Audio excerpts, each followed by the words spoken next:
Yes, 1 second, Ralph. Sure. Thank you.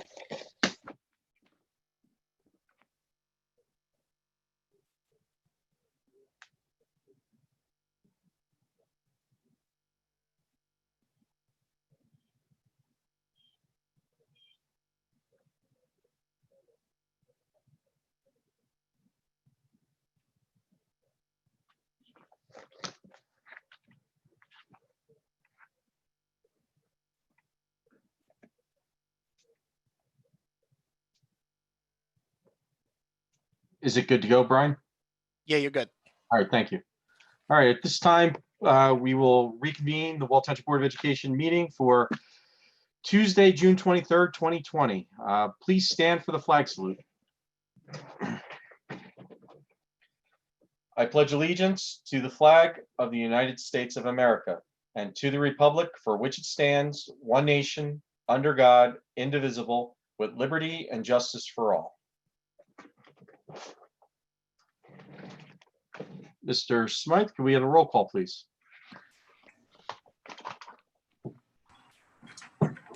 Yes, Mr. Gartz, Here. Mr. Hall, I'm here. Mr. Krupa, Yeah. Ms. Mangan, Here. Mr. Nasser, Here. Mr. Sanfilippo. Here. Ms. Stites, Here. Mr. Wondrak.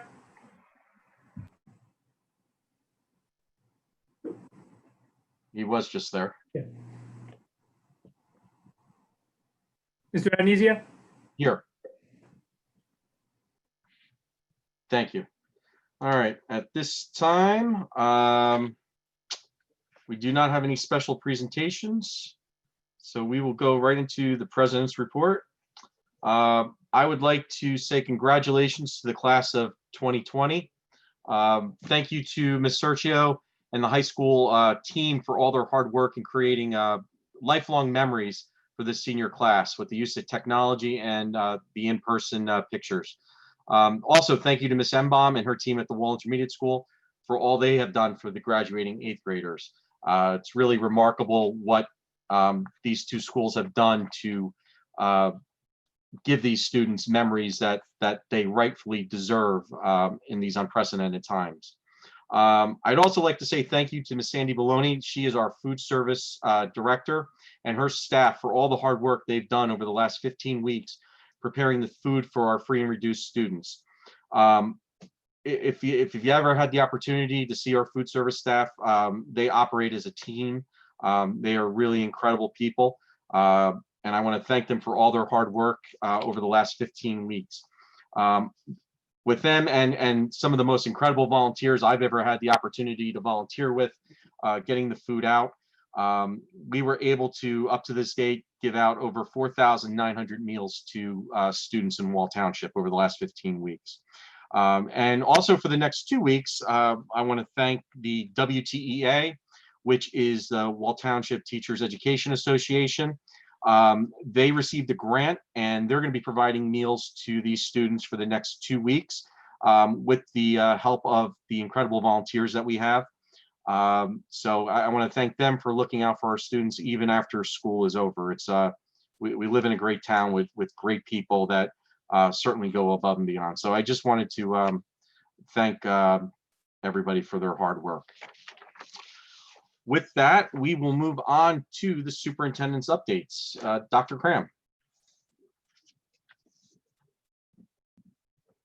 You're on mute, Dr. Cram.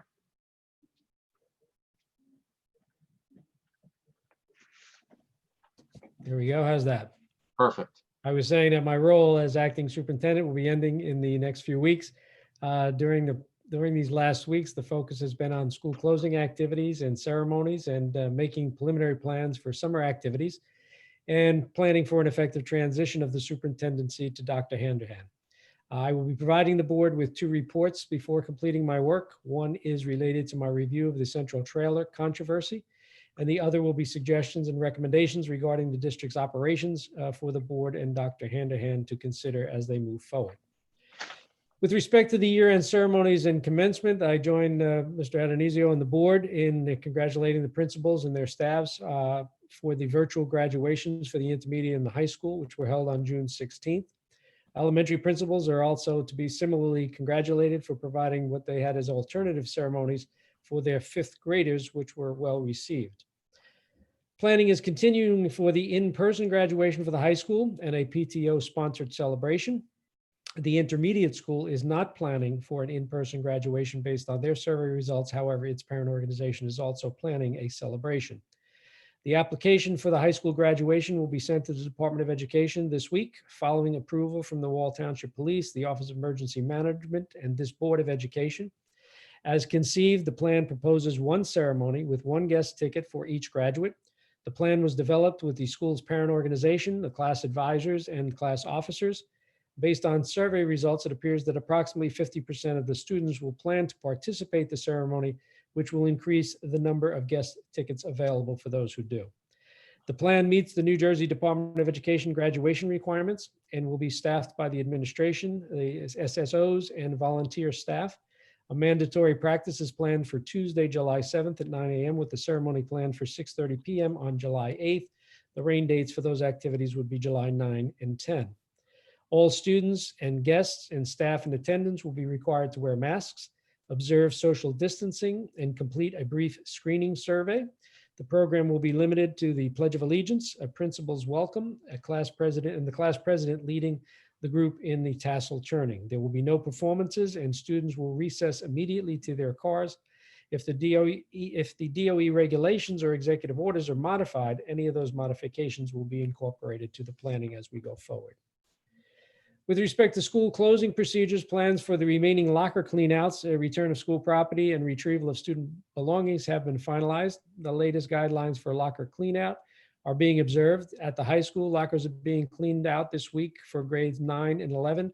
Students and assigned staff will maintain social distancing and wear masks. Approximately 20 students per hour will be permitted to enter the building and guided to their lockers. School property will be collected at designated areas, and it is anticipated that at least at the high school, only about 30% of the lockers still need to be emptied. At the intermediate school, the locker contents are being bagged and tagged, similar to what they did with the 8th grade process, and they are ready for pickup for parents beginning on July 13th. The elementary school locker contents will also be bagged and tagged and made available in designated areas for parent pickup, although dates for that has not been determined. Plans have also been made for the collection of student computers in need of repair. The students will be keeping their computers over the summer rather than reissuing them in the fall.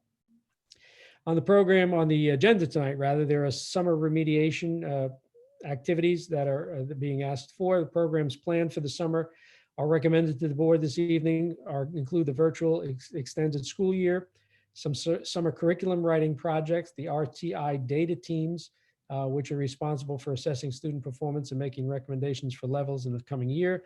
There are some CST hours that will be used for some initial evaluations of students in special education, and there are several Summer Nights Academy offerings. The summer remedial program that we've talked about, the enrollment for that is still being assessed, and positions for that program will be proposed in July. The issue of how grades from the remedial program may influence final grades has not yet been determined, at least for the high school.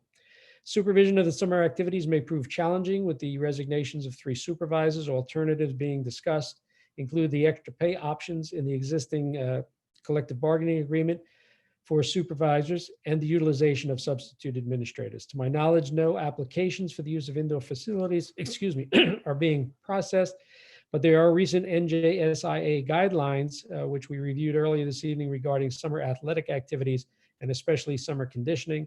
The board will act on those either at a special meeting prior to July 13th or at their next regularly scheduled meeting. The return to school plans for administrators and 12 months employees have been announced. The custodial and maintenance personnel began their regular work schedules effective June 22nd, and all 12-month employees will return to their regular summer schedules effective July 1, 2020. Social distancing and PPE requirements will continue to apply. In the human resources personnel section of the agenda tonight, I'm asking the board to approve the following actions. Recommendations for 2 hires, recommendations for 2 leaves of absence, recommendation to accept 3 resignations, The recommendation to accept 2 retirements and a recommendation to approve extra compensation for summer RTI teams, curriculum writing teams, CST, summer hours, ESY staffing, and a summer nurse. We're expecting but still not acting on applications for new positions and extracurricular and athletic positions. Dr. Handerhan will be working with the staff on formula recommendations for July action. An updated seniority list with staff certifications has been prepared for the new superintendent as a resource for reaching future staffing recommendation decisions. In the area of policy, we have policies scheduled for first readings that have been reviewed by the board and the administrative council. The modification requested by the board related to the policy on, I'm trying to get the correct name of the policy here. Oh, I lost it. The one related to the provisions for nursing employees. Those modifications have been changed. And the redundancies in the other 2 policies which dealt with the school day and the school year have been eliminated, and the policies and the regulations are consistent with the current school closing procedures. And this completes the pending recommended policies from the board's policy consultants. Under facilities, the administration updated the Finance and Facilities Committee during their meeting on June 22nd of the results of the additional Mercury testing conducted by Partner Engineering of the rubber floor at the Wall High School South Gym. The test confirmed the first round of bulk samples that tested positive within the South Gym.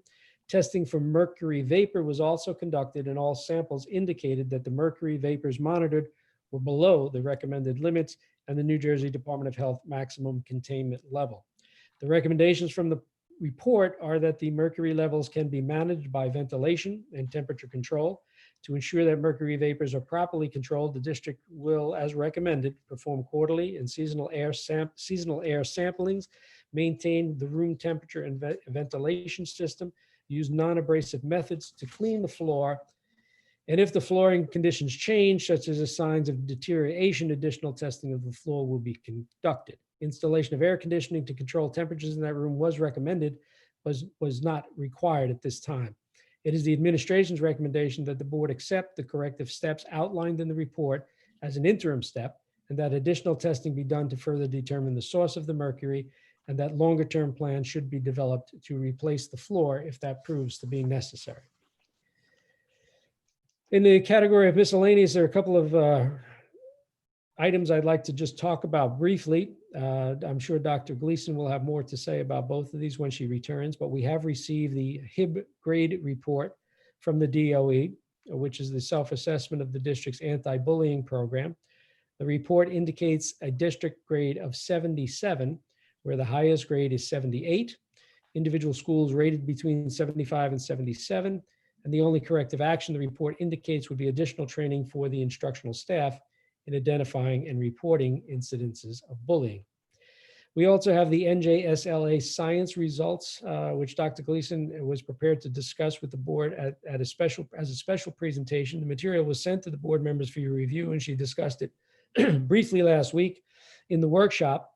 With the change in the meeting schedule, she has supplied the board with the background. I will make only some brief summative comments on the report, which I am sure she will discuss with you upon her return. The NJSLA Science is a new test which has replaced the ASK test for science in 2007. Dr. Cram, you have frozen up. Dr. Cram.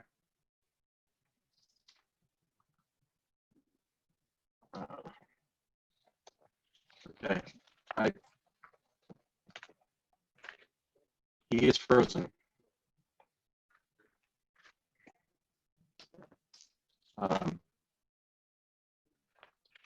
Well, sometimes technology will do that. All right, what we'll do is, oh, there he is. You're on mute, Dr. Cram.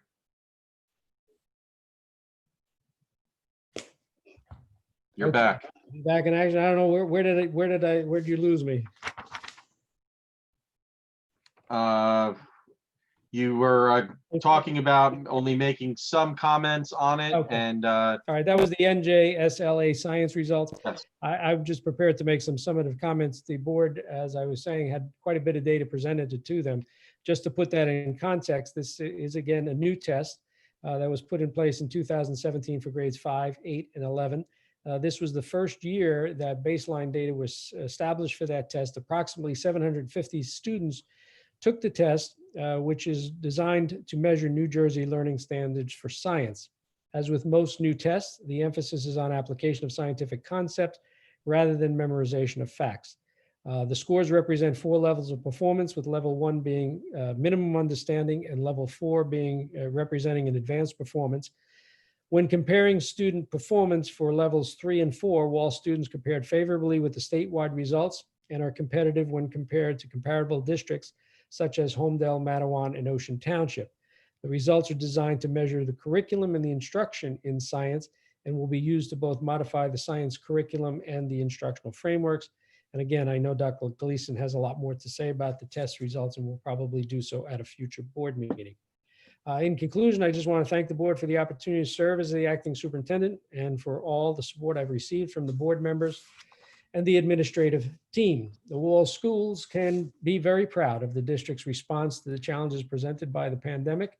And I look forward to hearing about the district's continued success as Dr. Handerhan assumes her leadership of the district. Thank you, Mr. President. Thank you, Dr. Cram. And, you know, certainly I'm sure people will have something to say later. It's been a pleasure working with you, your insight. When you first came in, I said you would have been a great superintendent for us. But unfortunately, I guess you enjoy your new role. But My expiration date on that came up. yes, but thank you for everything you've done. Certainly, you stepped into a situation that nobody in any kind of right mind would have envisioned us in. And hopefully we never get in this place again, but thank you for your service. Thank you. All right. Could I ask Dr. Cram a question? Absolutely. Doctor, I just would like to if we could just briefly go over the graduation in person. I think it's important for everybody to understand that the plans for the in-person graduation was not done in a vacuum, and that input from the from the students, the council, and the parents, and the PTA, all led into that. It wasn't just like an edict by this board or by the administration, that it was a collaborative effort. So I don't know if you could just speak to that. I know you briefly touched on it. The way, the plan that was presented to me supposedly represents the consensus of the parent-teacher organization at the high school, the advice and consent of the class officers and the class supervisors, which is the process of planning was pretty much similar to what they would do normally for a project graduation, as an example. That was basically the process that was used to come up with the plan. And of course, they were constrained in what they could and could not do by the DOE regulations on graduation. That's why the ceremony itself is, like I said earlier to the board, is going to be without much of the pomp and circumstance that we usually expect, because it has a limited time. There's no opportunity really to shake hands or hug. Or the students will have an opportunity to come across the stage and pick up a diploma cover and have a picture taken, but that will be the extent of the ceremony. Everything has to be canned. There's no performances. There'll be no chorus. There'll be no high school band, but we will try to make it as pleasant or as pomp as it can be under the circumstances. I did have one more thing in my report, so I'm glad that you brought me back on, Joe. There are a number of retirees this year, and I know the board usually has a presentation and a celebration for them. Obviously, we can't do it in the virtual environment, but I know we were talking about having the board meetings go back to normal as soon as possible, maybe as early as July.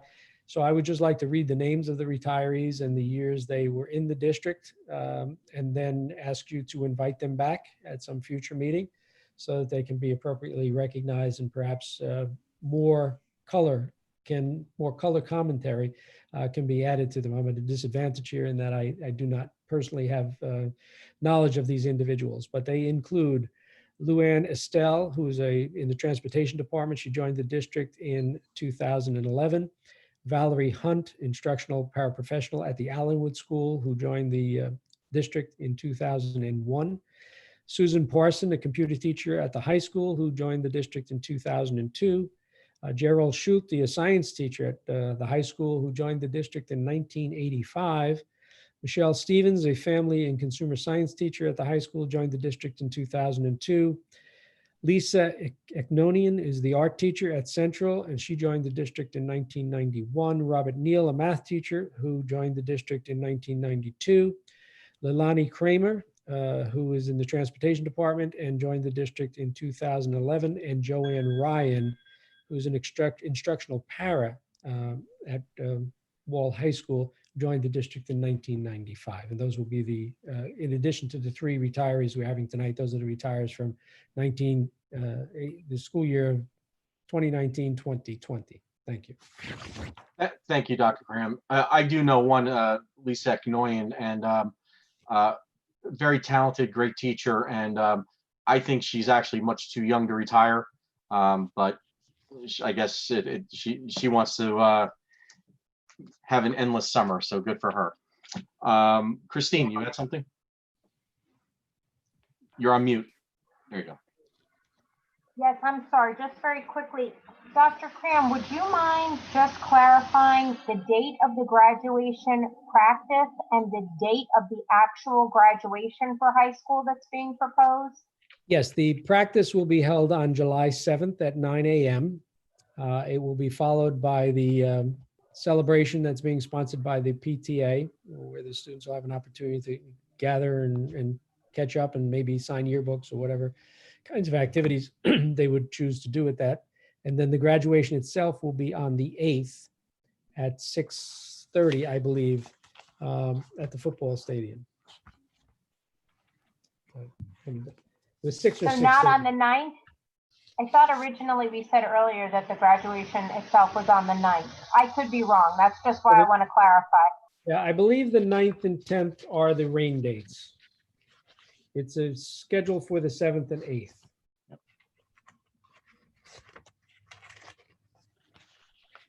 Okay. All right. Anybody else? Any questions? Ralph, Yes, Chris. I just wanted to thank all the retirees, and I know Jerry Schulte was in there. He was also my football coach in high school, so I wanted to thank him. He was made a large impression in my life, and I appreciate it. Thank you. Yes, he was there when I was in high school also. Another guy that looks like he's actually too young to retire. So God bless him. At this time, I will open up public comment. Oh, anybody? Does somebody else? I just wanted to, not only to the retirees, but to the people that are leaving the district for other positions, resign for other factors and reasons, maybe another position in another district. We want to wish them well as well, also. Thank you. Okay. This time I will open up for public comment on agenda action items. Please raise your hand. And let's see if I got this right. Samantha? Hi, can you hear me? Yes, good evening. Great, thank you. Good evening. Dr. Cram, you said that you were going to be submitting your report on the trailers to the board. And I'm just wondering if the board has any plans to make that report or some presentation on that available to the public. Thank you. Thank you.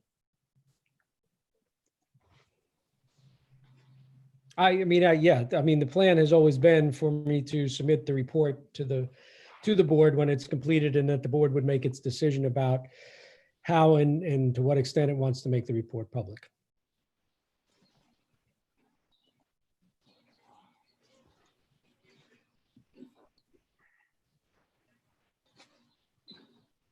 Can we comment on that, Ralph?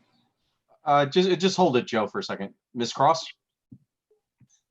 Yeah, why don't you let Joe talk first? I think it's better that you all No, talk. Ms. Cross, it's your time, please. Joe just asked if he could talk. So let him talk, please. Ms. and then Cross, I am running the meeting. It's your time. So Obviously, Mr. Cram should be giving the report to the board, and then he should be available when you give it to the public. So he should come back to the meeting and he should be there. Mr. Cram, can you go over exactly what you reviewed? And did you go back to 2007? Did Mr. Smythe make you put in Oprahs? Because I still have Oprahs that aren't back yet that are very, very important. And I want to be sure that Mr. Smythe hasn't destroyed any documents, because I'm aware that he had destroyed documents. So if we could get Mr. Smythe on the record tonight to let us know on the record if he has destroyed any documents regarding the Central School trailers. And Ms. Mangan, I have followed up with you numerous times. I know you're now running to be on the committee. And I really haven't seen you do much on the board. So we really need you to, take control here and try and get these documents to the public. Otherwise, you're not going to be much help when you move over to the committee if you make it there. So I'll gladly meet with you when I get the items that I've asked for. Regarding the agenda, could you go over overtime on page 76? You're transferring money and you're paying it in May. Could you tell me, did you pay overtime during the pandemic? If you could go over that. On the Mercury testing, I don't know if it's just enough to just open up the windows. We had some problems with partner on the trailers, so I don't know if that's going to be enough. Could you go over on your regular education tuition student list? It shows you have 14 kids coming in, 6 in elementary, 1 in intermediate, and 7 in the high school. Are we losing people because the online teaching really wasn't as good as it could be, and maybe we're having students look at other districts? So if you could go over, how many students did we have last year? 11 in the primary. I don't know. I think 3,000 is too low for the tuition there. Can you go over page 33, tuition in extended school year 2021? It looks like name of the sending district. Somebody's coming from Howell for tuition of $4,500 starting July 1st to August 6th. And then you have Howell, Homedale, Lake Como, Manasquan. Could you tell me what that is exactly? Allocated and unallocated benefits in the report. Could you go over exactly where you're at with that? Unrealized balance, you have $1.4 million. The minutes that you're approving, you didn't share with the public. Sad to see 3 supervisors leave. I hope this isn't going to be a start of other people leaving. Virtual learning parent surveys. Chatham sent out a nice one. I mentioned it, I think, 2 months ago that, I'm sure the new super is going to do that. You need to send something out to the parents. Look at Chatham's. I posted it on social media so other people can see it. You really need to get input from the parents and hopefully not take the same 3 people for your committees that you have in the past. Brown and Brown, I sent in a lot of information. Brown and Brown was making 120 grand 15 years ago. I don't think you should be voting on them tonight until you can figure out why we were paying them so much 15 years ago, and now we're looking to pay them $55,000. Mr. Cram, about you need to be a little bit more specific on what you've actually done for your research for the trailers, and hopefully, I think you have probably reached out to state agencies. I mean, there's obviously something wrong with what's happened. And there's a lot of state agencies that can help you. So I hope you have reached out to them. I don't want to hear what extent that we're going to be looking at it, that the board wants us to see it. We know the board doesn't want us to see it because Ralph has really done a terrible job of keeping the public informed of what was happening. I understand you do have the demo for the trailers. And I think you got it on June 12th. Can you give us an update, Mr. Smythe, on when you're going to be getting bids? Because I don't think you're allowed to just allow Monmouth County to do it, that you still do have to actually get bids again. Because we don't know if Monmouth County is cheaper. I understand that somebody can do it cheaper than the price that you're getting. Thank you, Ms. Cross. Your time is up. Okay. Mr. Smythe, do you have any thing you'd like to add? No, I do not. Dr. Cram, you have anything you want to add? No, I do not. Okay, thank you. Anybody else for public comment? Seeing none. Mr. Hall, you had something?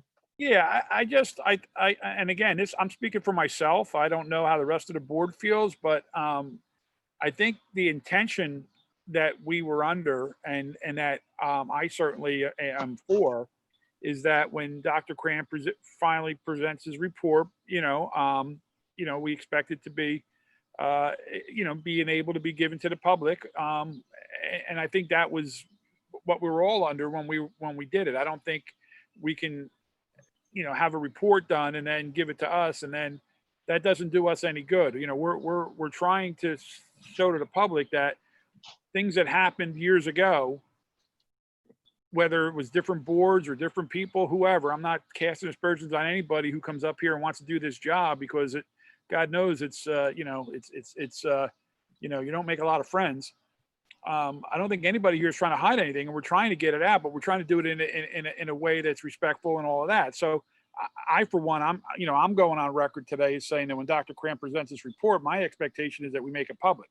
Again, I'm only one of 9, and that's just my position. So, I hope my other board members will agree with that. I think that we need to get past this trailer issue, and I don't know how we do that unless we give the public the report and say, this is what it is, good, bad, and ugly, whatever's in there. And then that's how we start building at least some trust to say, we did a report, we did an investigation, this is what we found, a person not connected with the district at all, looked at it independently, and this is what they found. Okay, let's move on. And let's start worrying about, how we, educate our kids in 2020 in September. And I think that's what we need to do. So again, I would just go on record to Ms. Bassett that I will certainly make sure that I do whatever I can do to make sure this report is public. And again, I invite my other board members to weigh in on what their thoughts are, but that's just mine. Thank you. Adam? I would agree with Joe, but I wanted to speak specifically to the Mercury testing because this is something that's been near and dear to my heart. I've been following it personally, especially with Brian and the administration. And this is an interim step. The threshold that the state has set, the test results were below it, so we can continue to use the space. We're not just going to be opening a window. There are engineering calculations that take place so that certain amounts of air are introduced and exhausted. So it's a little bit more complex than just cracking a window. But and I think it's fair, and I don't want to speak for the whole F&F committee, but as we move forward and looking at facilities projects for the future, this is going to be towards the front of the list, whether it's redoing the HVAC in there or replacing the floor. Obviously, there's some more investigation that needs to take place, but at least we know for the time being, we can use the space safely. We can put measures in place to maintain that level of safety and come up with a game plan forward in the interim. Unfortunately, these types of solutions aren't very cheap. So it's going to require that level of advanced planning. And we're lucky that we're at least able to buy some time and continue to safely use the space in the interim. Thanks. Thanks, Adam. Russell, you were next. I would agree with Mr. Hall. I think it's important for the board to get the report from Dr. Cram, to review it with Dr. Hanrahan, take out of it what we can in terms of things that went maybe a little off the path, correct them, discuss them, and reserve the right to continue to evaluate if necessary, depending on what the report says and how we feel as a board. Thank you. Thank you. Christine. Yeah, I'm absolutely in agreement with Mr. Hall, Mr. Garth. I think the board as a whole has certainly done what is in our control in terms of trying to look into this issue. Certainly the safety of our students and our staff are always at the forefront of all of our minds. It is not within our boundaries for the Board of Education to certainly have an inquiry. And what we were able to accomplish with hiring Dr. Cram was to give this job to someone who could do it. So I look forward to getting the report, and the entire purpose of securing a report is so that we can make thoughtful changes if necessary, depending on what's found in the report, and certainly sharing them with the public. I think to suggest otherwise is it's just counterproductive. And certainly I'd like to commend FNF and the district in terms of doing their Mercury testing. Again, that's something that was done proactively. I think that the air testing was handled, in a pretty reasonable amount of time. I think it was done, and I think that what was found was immediately released to the public. So I hope that shows that we are committed to being transparent and working with the public, and really moving the district in the right direction. So thank you. Thank you. Chris.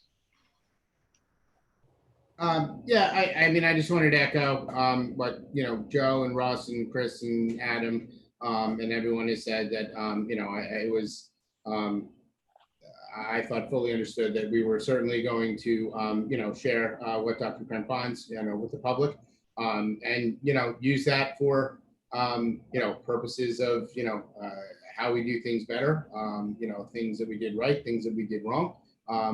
For better or worse, and certainly, be as transparent as we possibly can, and then go from there. So I just wanted to echo those comments. Thanks. Aaron? So I'd like to go on the record as well, stating that I'm all for the Dr. Cram's report going out to the public. We're doing our best to rebuild a positive relationship with the community, and really putting transparency first. And, by doing this is the way that we're going to be able to move forward. So the reflection and moving forward, and, our children are truly what's most important. And in order to provide the best education for them, we need to be mindful and reflect upon everything that's gone on to improve for our future. Thank you. Ken? You're on mute, Ken. The only thing I wanted, okay now? Yes. All right. The only thing I wanted to say was it's kind of got turned around. I know of no time that anybody on this board ever was going to withhold this information from the public. It's going to be public. It just can't be in 2 seconds. It can't be in a half an hour. It can't be a week from now. It'll happen when we get all the information. We've got to be able to think. Thank you. Yes, thank you. Okay. Anybody else? No? All right. Moving on. Ralph, just yes. So I can make it a complete team effort here. Yes, go ahead. I appreciate that the people that are in the public are concerned that we follow through, and that is the intention of this board. And we'll see what the report says, and as others have said, we're going to learn from it, and our part is helping with guiding that new approach and new workings. So thank you. Thank you. And the most important part is we have to get the report, we have to read the report, we have to digest the report, we have to talk about the report, and then we can share the report. And that, that's been the game plan all along, contrary to what other people say and think. So, all right. Moving along, old business. I don't believe we have any. Could I have a motion for approval for number 13, approval of the secretary's minutes for the executive session workshop meeting of May 5th, the special meeting of May 8th, and the executive meeting and business meeting of May 12th. I'll make that motion. And it looks like the minutes are up there. Just the videos are posted of all the, Yes. Okay. Motion by Chris. Could I have a second? Second. Ken, I'll were you second. second by Adam. Any discussion? Seeing none. Mr. Smythe, roll call. Mr. Gartz, Yes. Mr. Hall, Yes. Mr. Krupa, Yes. Ms. Mangan, Yes. Mr. Nasser, Yes.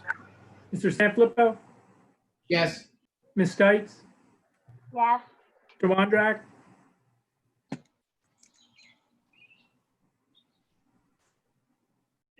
Ken, you're muted.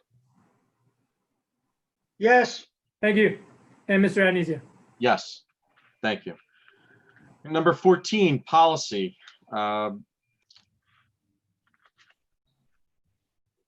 I have a motion for policies 3421.13, 4421.13, 8210, and regulation 8220? I'll make the motion. Make that motion. Second, okay. I will open it up for public comment on these policies. Seeing none. Roll call, Mr. Smythe. Mr. Hall, Yes. Mr. Krupa, Yes. Mangan, Yes. Mr. Nasser, Yes. Mr. Sanfilippo, yes, Ms. Stites, Yes. Mr. Wondrak, Ken, you're muted. Yes. Mr. Gartz, Yes. and Mr. Adenizia. Yes, thank you. Could I have a motion for recommended approval on the second reading of policy 1581, regulation 1581, policy 2422, policy 5330, regulation 5330, policy 7243, policy 8220, and policy 8462? I'll move it. Could I have a second? Second. Okay.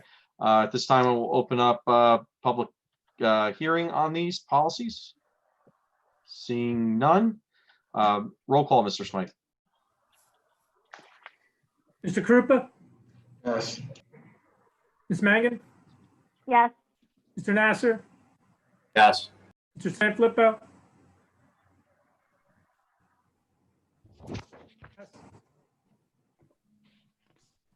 sorry, Mr. Sanfilippo? Okay. Ms. Stites? Yes. Thank you. Mr. Wondrak? Yes. Thank you. Mr. Guards? Yes. Mr. Hall? Yes. And Mr. Adenizia? Yes. Thank you. Number 15, could I have a motion for approval for letter A through, Rob. yes, I just had a thought on 15 for V.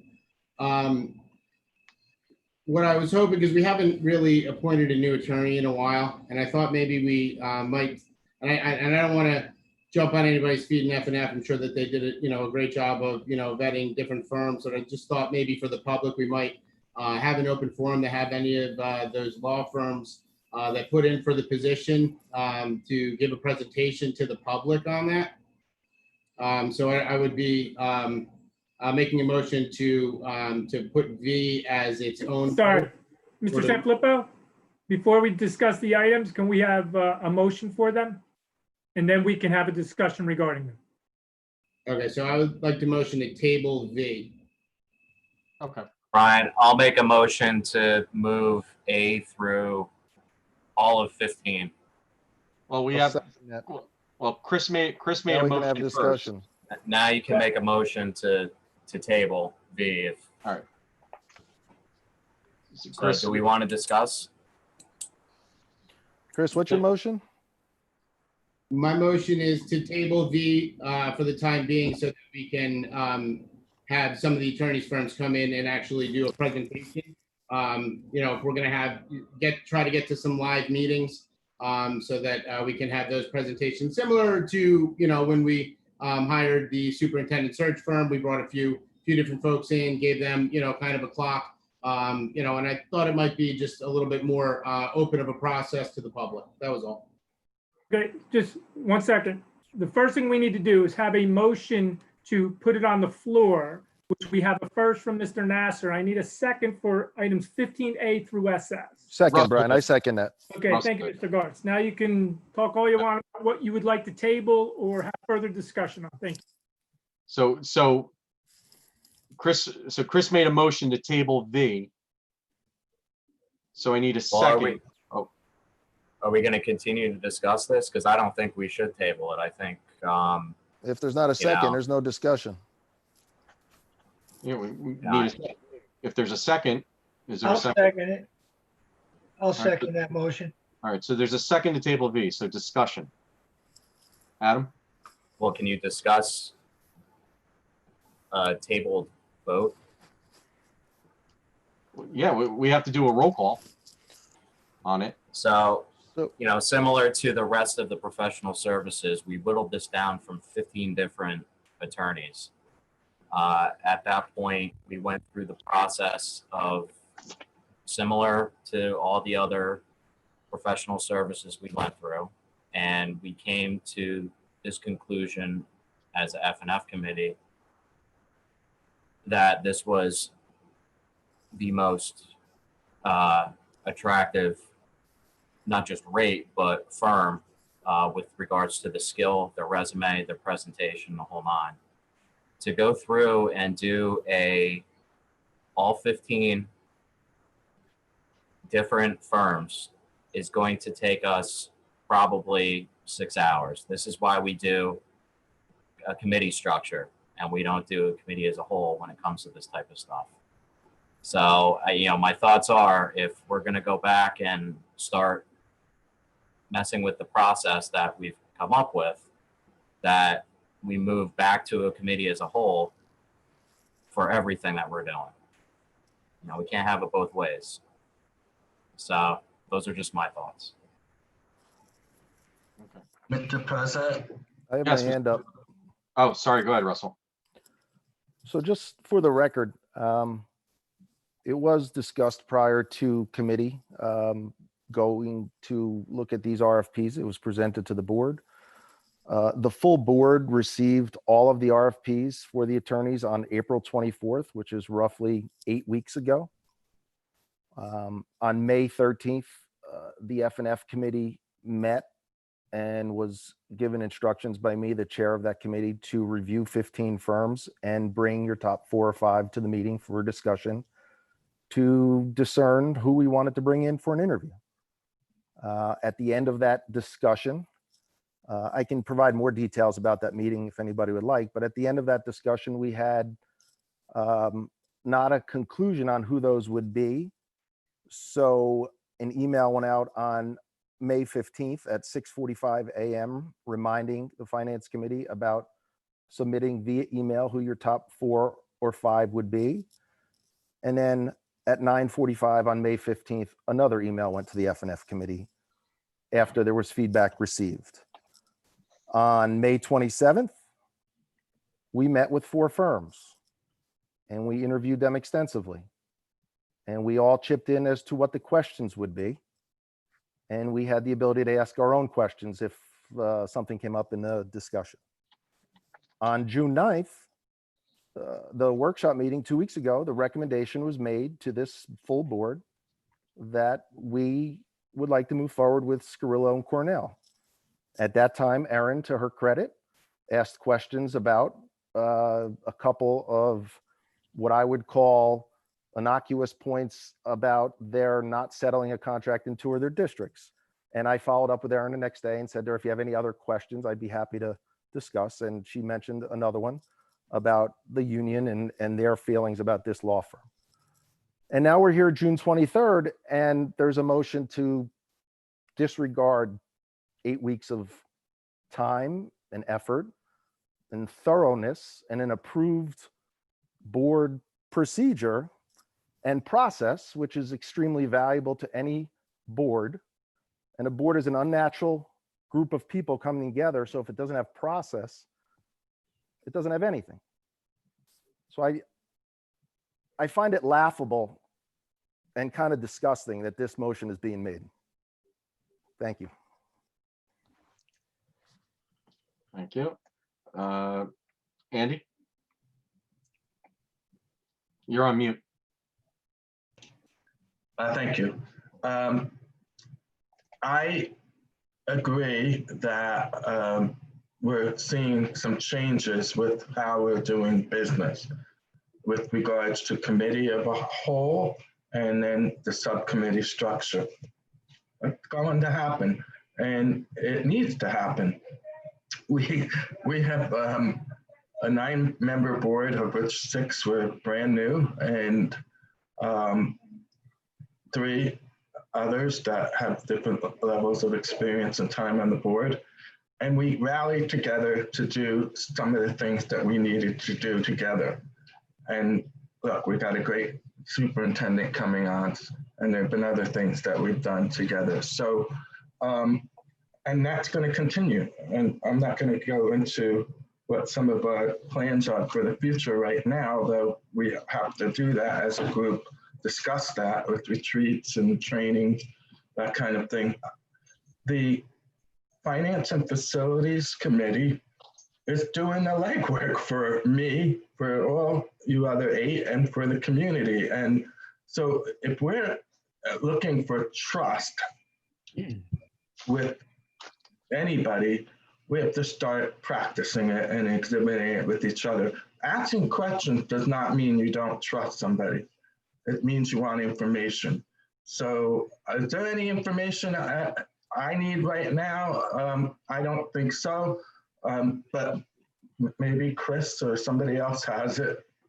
So I thank you for the Finance and Facilities Committee doing that. And at the same time, I don't discredit anybody's questions. Thank you. Dr. Cram?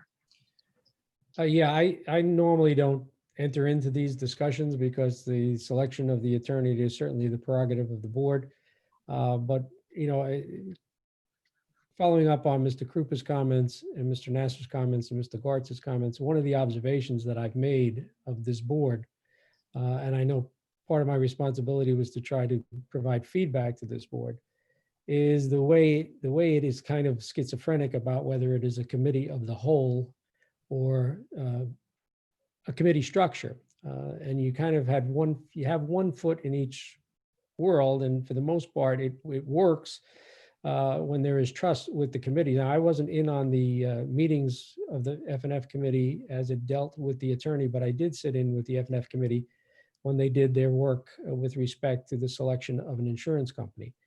And I can assure you that, you know, what they've done was thorough, and it resulted, I think, in the selection of the better candidate based on the evidence that was presented to the committee. And I'm fairly confident that the same thing happened here. I think at this point, to go back out and redo the process is not really going to serve any purpose other than delay the selection of the recommendation that's made by the Finance Committee. Now, there are reasons why you may want to do that, but you're not really adding transparency by having all 15 firms march through here at 10 or 15 minutes apiece and get the opinions of each of the board members, unless you are declaring that you are going to a committee of the whole, which is not the most practical way to operate as a board, because the issues that boards deal with tend to be very complex, and it's more beneficial to the board if there's a smaller group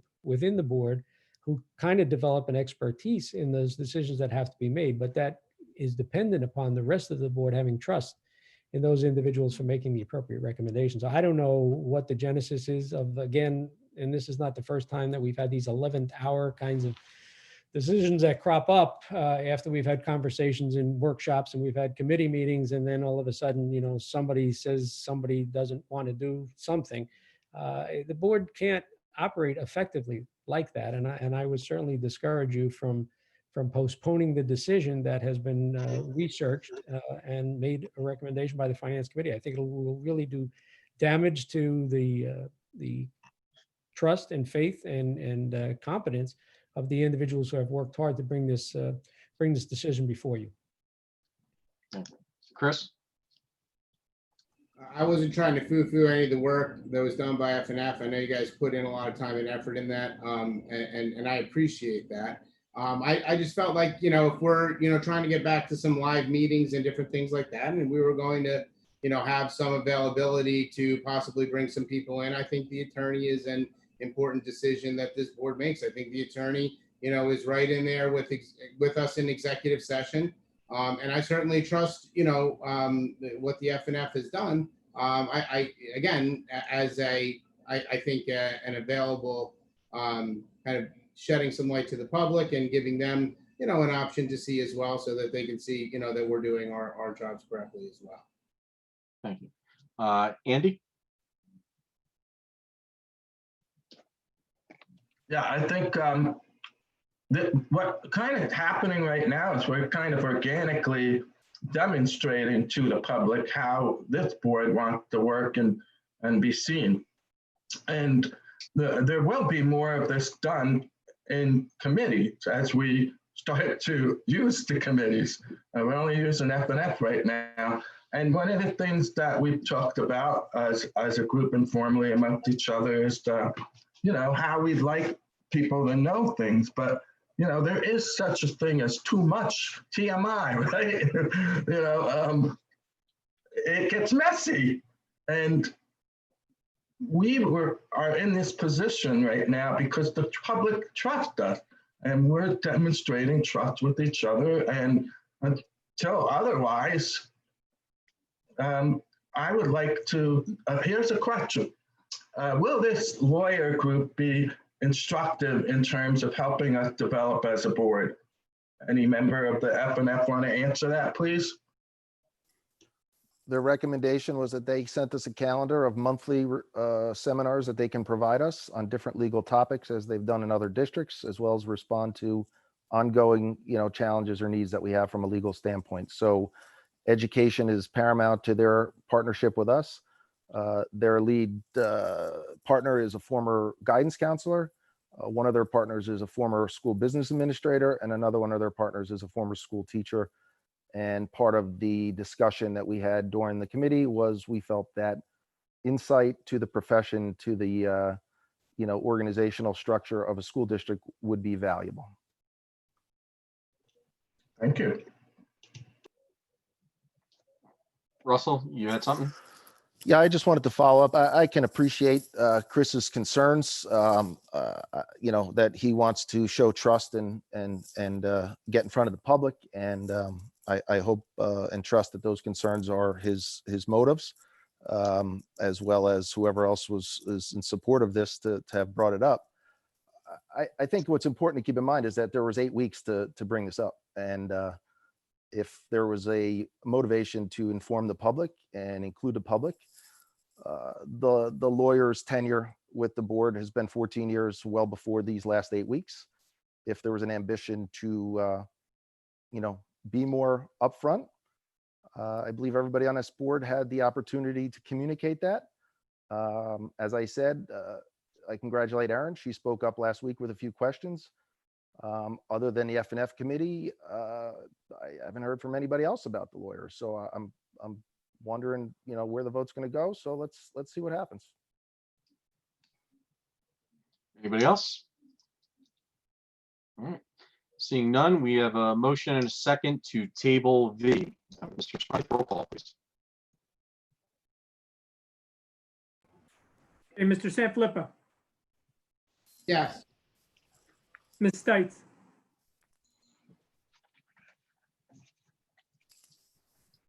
No. Mr. Wondrak,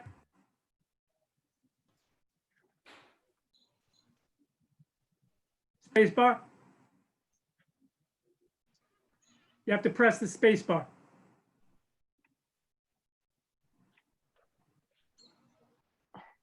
Up or down?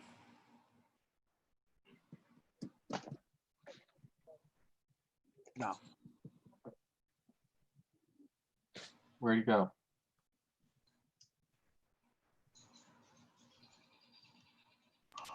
My power cord went off. I'm sorry. What's up? It's just roll call right now. Yes. Yes. Thank you, yes. Mr. Gartz, No. Mr. Hall,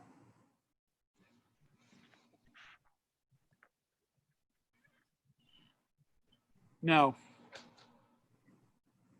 Mr. Krupa,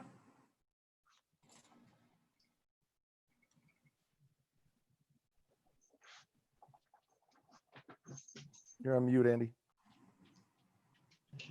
No. Ms. Mangan, Yes. Mr. Nasser, No. and Mr. Adenizia. Yes. Motion does not carry to table 15B. So could I have a motion to approve 15? The motion for 15A through SS is still on the floor. Oh, okay. We have a first and a second. We just, if there's any other discussion on 15 SS, we can have that now, or you can call for a roll call vote. Any discussion?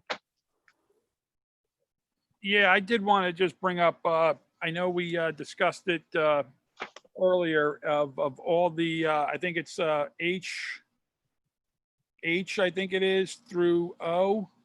Some of the emergency plans, the district emergency preparedness, and all those things. I just wanted to, I know that there was some concern that maybe they weren't, that they were like new and improved. I don't know if Brian could just speak to it very quickly about it. I don't know if I have to make a motion or something just to make sure that those are kind of boilerplate kind of plans that have been out there for a long time. Very little changes. I mean, I know he may not be the expert on it. Maybe it was Lisa, but anything you could give us on those?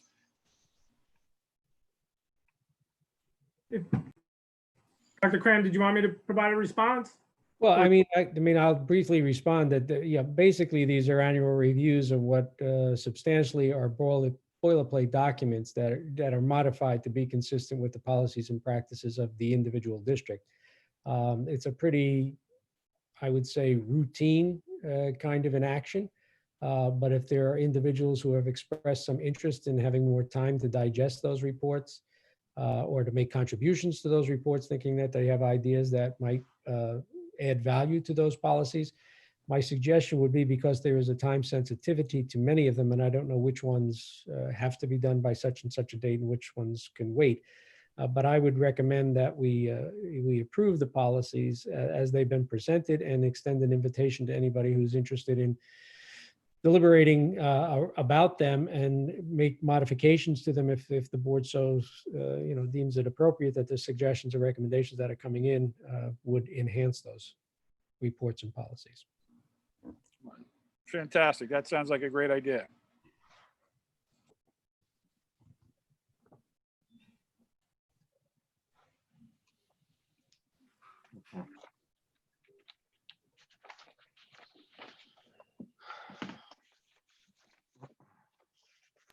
Any other discussion? And I can take a roll call vote, Mr. Adenizia? Yes, please. Ms. Mangan? I'm a no for V. I'm going to abstain from you.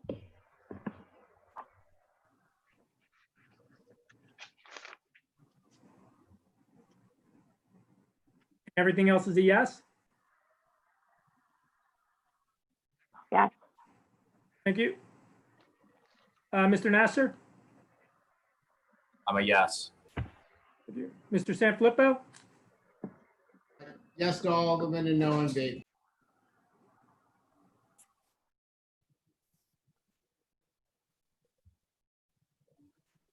Ms. Stites? Yes. Mr. Wondrak? Yes. Mr. Gartz? Yes. Mr. Hall? Yes. Mr. Krupa, Yes, please. and Mr. Adenizio. Yes, and I vote no today. Moving on. Superintendent's report, Dr. Cramp.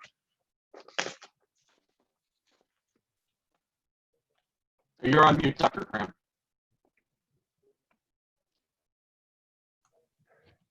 I'm suggesting that the board entertain a motion to approve items A through N, I believe it is. Manipulated. All right, can we have a motion for A through N? I believe we have Mr. Krupa. Yeah. Second. Okay. Who was the second? Second, Gartz. Oh, Russell. Any discussion on anything? Seeing none. Mr. Smythe, roll call, please. Mr. Sanfilippo, Yes. Ms. Stites, Yes. Mr. Wondrak, yes, Mr. Gartz, Yes. Mr. Hall, Yes. Mr. Krupa, Yes, please. Ms. Mangan, yes, Mr. Nasser, Yes. and Mr. Adenizio. Yes. Thank you. Number 17, business office. Yes, I'd ask for a motion to approve items 17A through O by consent agenda. We have a motion. So moved. Russell, second. Andy, any discussion? Seeing none, Mr. Smythe, roll call, please. Ms. Stites, Yes.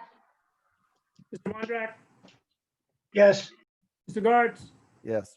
Mr. Hall, Yes. Mr. Krupa, Yes. thank you, Ms. Mangan, yes, Mr. Nasser, Yes. Mr. Sanfilippo, Yes. and Mr. Adenizio. Yes. All right, this time I will open up public comment.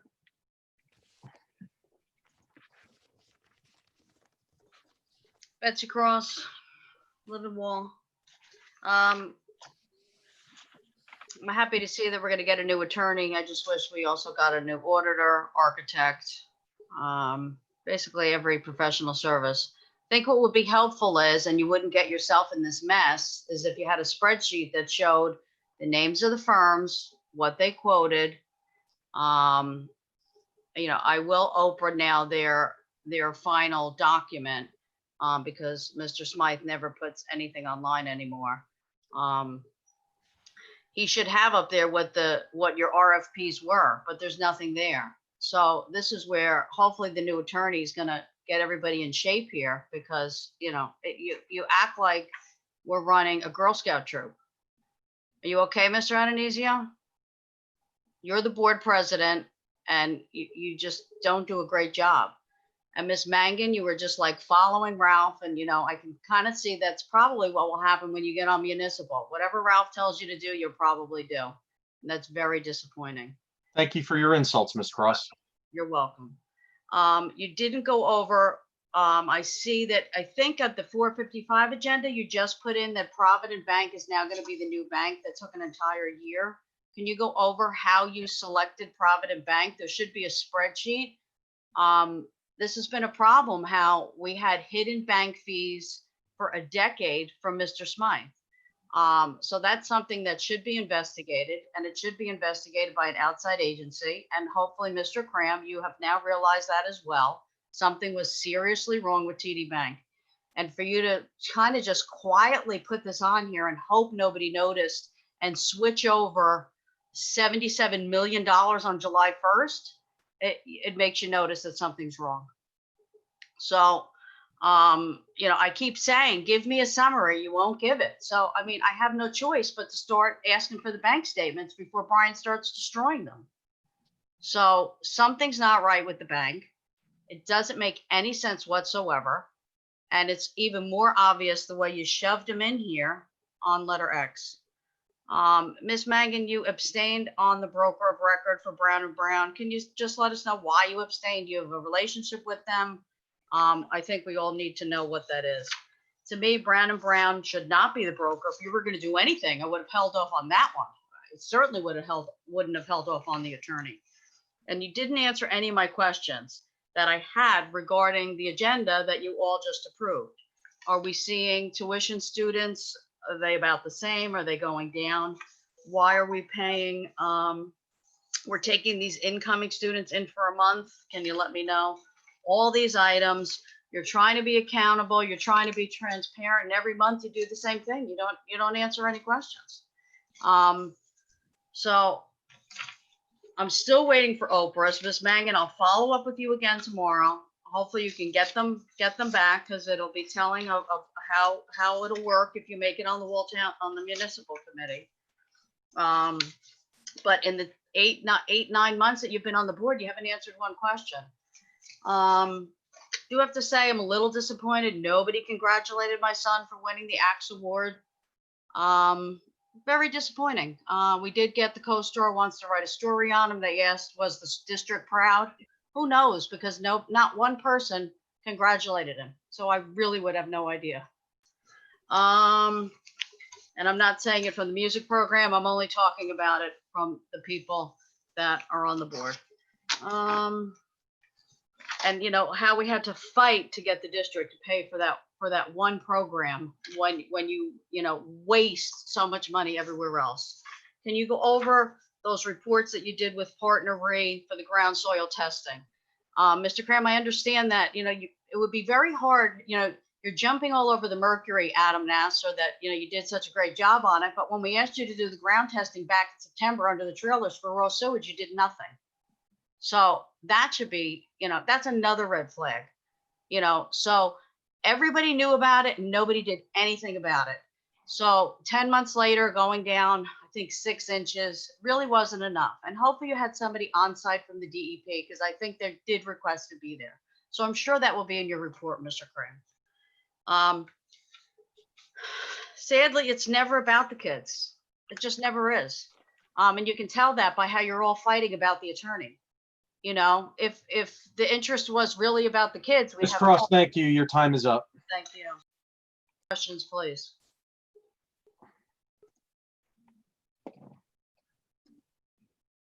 Anybody else for public comment? Seeing none. Unfortunately, Ms. Cross, your facts and numbers are incorrect. And the board, as you've been told numerous times, does not control the custodian of records. Mr. Smythe is the custodian of records, and he gets the records out as required time and time again.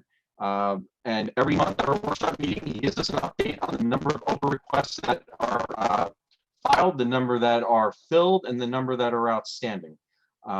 So, to say destroying documents and things like that, that is just a blatant lie and incorrect. So that needs to be on the record, absolutely. Erin, you had something? Yes. So in regards to Brown and Brown, I do not have a relationship with them, but my district utilizes them. So to err on the side of caution, I did abstain my vote.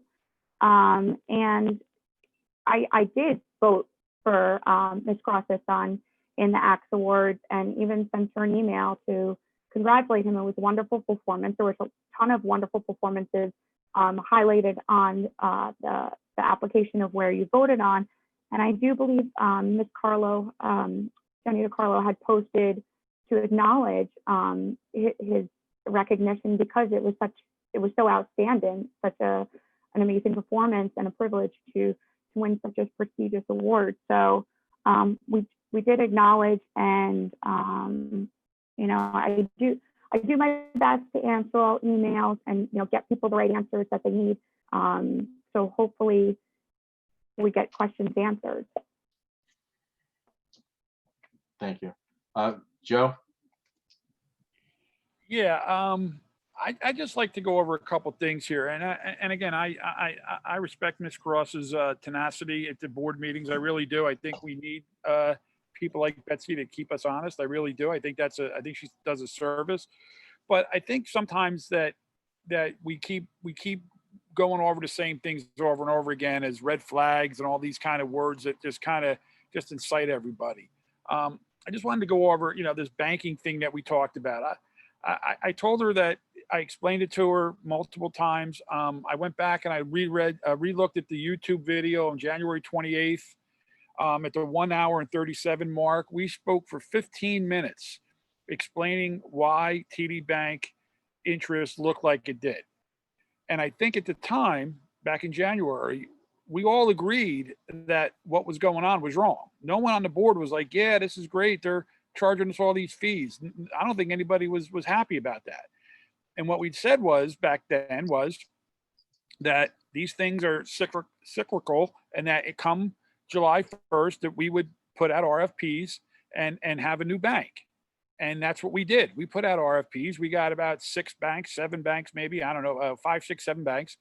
And the F&F committee went through them. And, you know, we did, there is, you know, kind of a spreadsheet type of thing, like comparing it. But to be fair, not everything comes down to, you know, who gives us the best rate. Well, there's other things involved, you know, do they do these other things that, you know, that another bank doesn't do. So while rate is certainly one of the high points of it, you do have to take the whole package into consideration. And I think we did that. And that's why when you say we rushed it on there, we had the meeting last night, which was the only time that we could get everything together, and we did it. And that's why I had to make it for tonight's meeting. So it wasn't rushed on there. We had a very thoughtful meeting last night about it, about who our bank should be. And Provident came out. Now, as far as all the records of the RFPs answers, again, you know, whatever, you have to Oprah that, I guess Brian could put that on. I don't have a problem with that. I think that's all public information. And so I just want to make sure that, you know, the public out there understands that we're not doing this stuff just, you know, let's just pick somebody. We had a thoughtful process.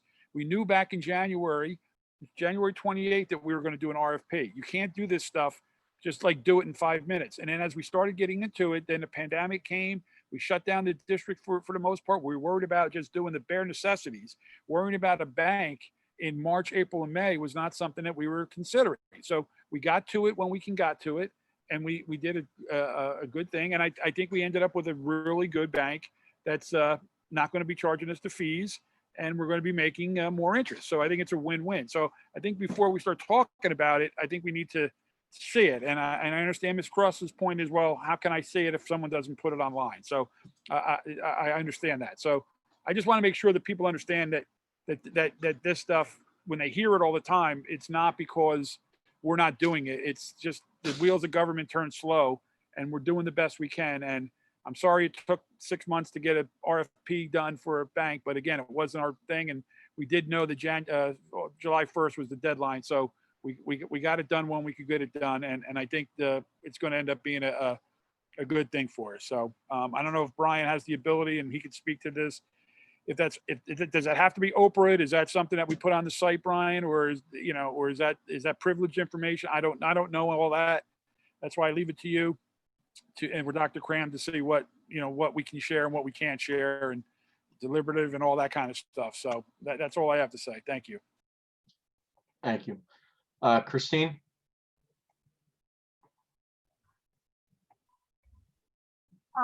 Yes, I'm going to just respond for myself right now. And what I'm going to say is not reflective on my fellow members of the board. I find it incredibly disappointing to hear a comment that nothing we do is about the kids. I think that is outrageous. I think it's ridiculous. I think it's abrasive. And I think it's outrageous. I respect the public's right to certainly question anything that we do. And to the best of my ability, I try to respond. And I do take many points that are made, and I take them to the people who have the answers. I don't want to get into a position of trying to quote unquote defend myself right now, but I think certain people in the public would do well to recognize that we are all here on behalf of the kids in this district. And to suggest otherwise really doesn't get us anywhere. I find that I think it's more than disappointing to me. As far as individual students' accomplishments, I certainly enjoy what is put up on the Facebook page. I think anyone would recognize we have many, many students in the district doing fabulous things. Winning writing contests, winning art contests, winning band contests, winning scholarships. It is not feasible for us to recognize every student. That doesn't take away, meaning at a board meeting, certainly in this kind of a setting. I think we do the best we can to recognize our teams and our students as much as we can. And I wish we had all day to do that. But I think to suggest that somehow there's a downfall because a certain student wasn't mentioned, it's beyond reason for me. That being said, we're going to continue to do what we can. I know I certainly am, and I think I can say this for the board. We're going to continue doing everything we can, always with all of our students in mind. Thank you. Thank you. Russell?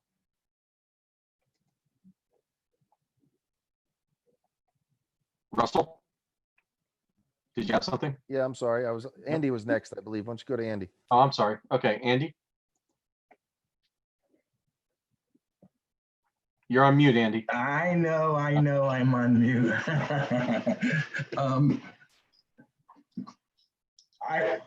A lot of good points have been made. Questioning and asking questions. Phraseology is very important. I mean, if you had any questions about me or any of my fellow board members, the time is when they're on the ballot, okay? And we are all doing lots of different things which don't necessarily translate to actual direct service from me to a student. But Chris, you're absolutely right. Everybody's here doing things for the benefit of the school district, which translates to students, which translates to teacher, translates to the community. So I agree, there's no need for that, to doubt that. And like I said, it's the ballot, and also step up. If you want to contribute, there's lots of different ways to do that, especially when we get out of this COVID situation with the different committees in the schools and in the district's purview. But another thing is we are proud of all of our students in all of the different ventures and accomplishments that they make. And as we go forward, one of the things that this board has been talking about, and I alluded to it before, in terms of training and getting better ourselves with the skills of operating as a board. One of the topics is how we communicate, and communicate meaning PR, communicate with each other, communicate the successes of the students in the district and out of the district. So I'm not sure what else is to be said, except that there's time in the future where a lot of this is going to be addressed in a way which we have not seen, at least in the last 9-10 months that I've been involved, but it's going to change. Thanks, Andy. Chris? I just wanted to say, I think we're all pretty sick and tired of Zooms and Google Hangouts and all of those different things. And we would love to have students be recognized and come up to the podium and have the entire auditorium clap. I fear we're gonna, miss opportunities to congratulate lots of kids, because by the time we're ready to get, kids in, they're gonna be off to school and to college and, on to, bigger and, wonderful and, bright futures. So, all of those things I think as a board, we recognize and we miss. I miss getting my Dunkin' Donuts and, running over, to the auditorium and walking down the hallway and, waving hello to the, the security folks who do a great job for our district. I mean, top to bottom, everybody in this school district working hard for the kids.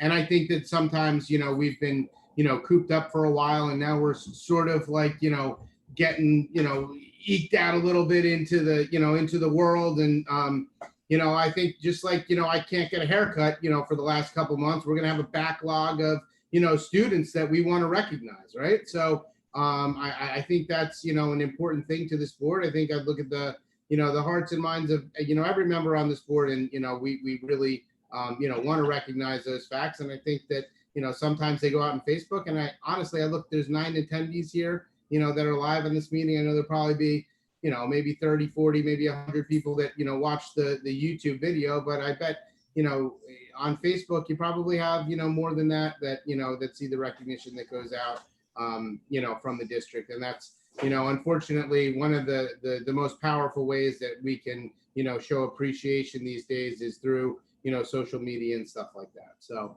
but I think we look forward to getting back to normalcy, and, certainly clapping for all of the kids and the wonderful things that they do as a collective whole and individually. Thank you. Russell, I'm sorry, I missed you before. That's all right. Just to follow up to Mr. Hall's comments in regards to the focus of choosing new vendors and RFPs and banking, et cetera. The comments that are being made, at least since I've been on the board and involved with the FNF, are being noted. And when there's investigation required, we do so. And when we're provided with answers that the committee is satisfied with, we move on.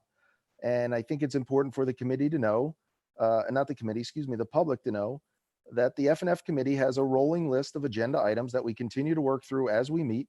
And that list is continually added to as necessary and is being strategic in its approach. As Joe said, there's no thing that can be done in 3 days, 5 days, 10 minutes, and simply because of one person's comments. We evaluate and we investigate and we look at what the next best thing to do is. And while it might not always be commented on, we're making our decisions in committee, we're making our decisions on these meetings, and we're moving strategically in a proper direction. And I think the public should know that and be confident of that. There was some emails that I was on a list of several hundred people asking about both the trailers in 2007 and a $100,000 payment to Brown and Brown over 10 years ago. I can clearly state that as long as I am the chairman of the FNF committee, we will not investigate payments and such of decades ago.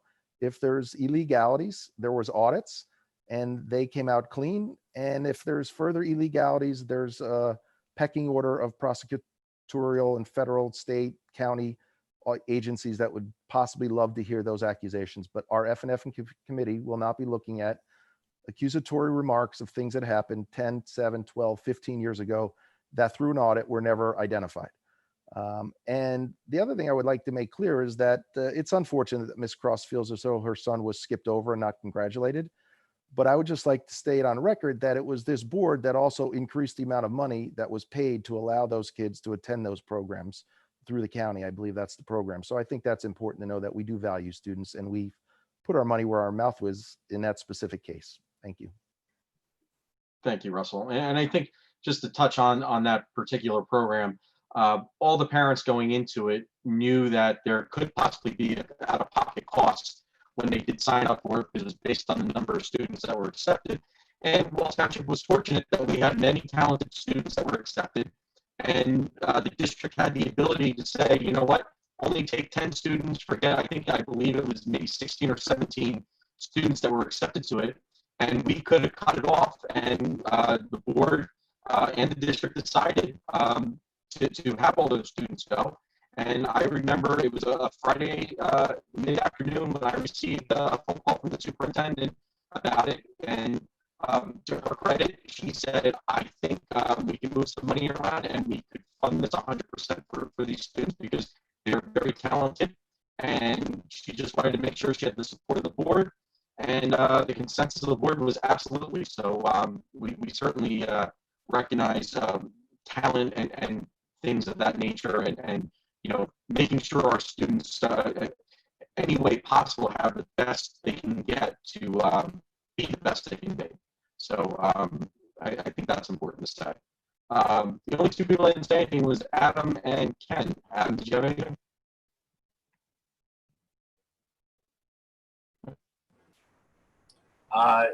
Yeah, I mean, to build off of everybody's point, I mean, this is a personal statement for me. I don't have kids, so I work in schools, and I'm honored to be part of this board and see everybody else's kids just become these absolutely amazing adults and have all these achievements. That's fulfilling for me. So it's what motivates me to do whatever I can to contribute to this board and the communities where I work. But I would also add that, you know, when we're sitting and looking at these different vendors that are coming in, whether they're attorneys, they're auditors, architects, whatever, you know, we're not making these decisions in a bubble either. And the same goes for when we're looking at the different safety issues we may have. We get a third party to come in and give us an assessment. I think Phoenix Advisors, if I'm correct, Brian, looked at our banking RFPs that came in and gave us advice. So, you know, because none of us are banking experts, but we do at least have a good business sense in what we're looking at. So, you know, as for testing and the amount of time it takes, to Joe's point, and I think somebody else said it, you know, these things take time. And, you know, it should be noted that the test results all came back clean. You know, it's not just the testing, it's the results as well that we have to be conscious of. So it may have raised a red flag in certain people's words, but at the end of the day, we got the testing done. We got it done as soon as we could, and the results came back clean. So we were being proactive again. That being said, you know, I want to thank Dr. Cram for his time here. Congratulate all the students that have been through such an amazing year. Again, I'm going to get a little personal for a second. I'm graduating with my master's degree, so I'm a fellow 2020 grad. I didn't have a graduation, so I know how it feels, kids, but keep pushing, get to the next level, and then go get your cap and gown. Because you know what? There can always be another one if you want it. So that being said, thanks, everybody. Thank you, Adam. Congratulations. And I see your cute little fur baby behind you, actually. Yeah. Ken, did you have anything? No. No? Okay. Dr. Cram, did you have anything?